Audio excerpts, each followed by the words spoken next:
Anyways, joining me now is Kurt Bennick, who's editor of Equipment Today. Kurt's been shopping the show, so to speak, and seeing what's out there. What kind of things have you been fascinated with so far after a day and a half?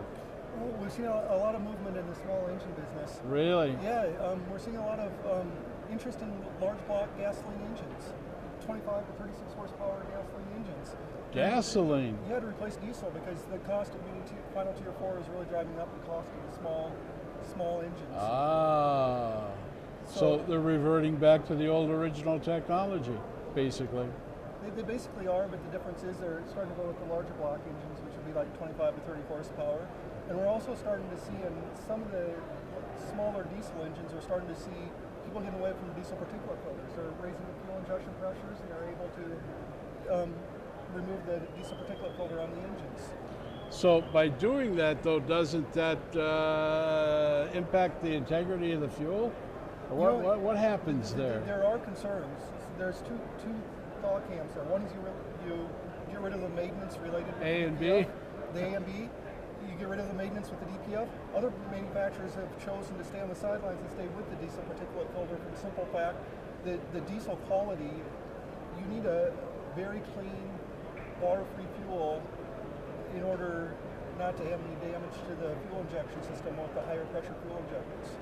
You know, it just seems as though one technology comes out and then for one reason or the other, and a lot of it has to do with government mandate to deal with the environment, and then that changes another aspect of the whole industry, and we kind of keep moving slowly, but it goes back and forth.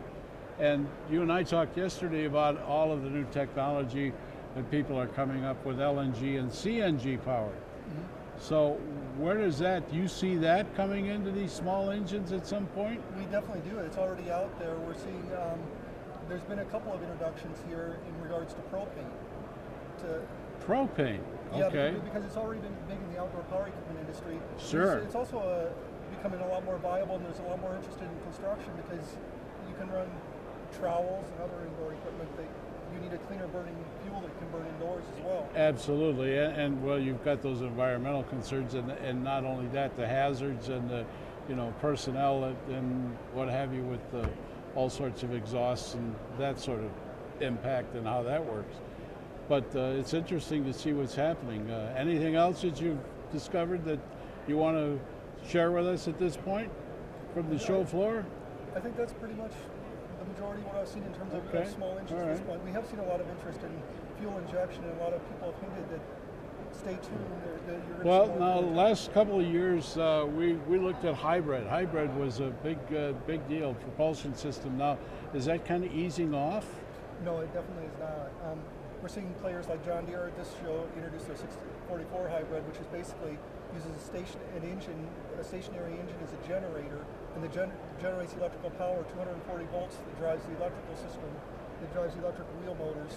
And from field testing, they're showing it's getting about a 20 to 25% improvement in fuel economy. Really?